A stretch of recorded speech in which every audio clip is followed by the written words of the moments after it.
อนตกปลาเลยเคยเห็นแต่เหมือนตัวเป็นยุทธในสวนสัตว์เขา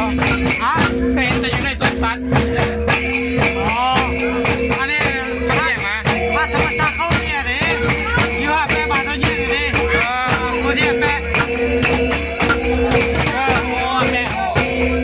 มันเนี่ยดิ อันนี้เป็นคนหนาด้วยเนี่ย ว่าในข้าพเจ้าเนี่ย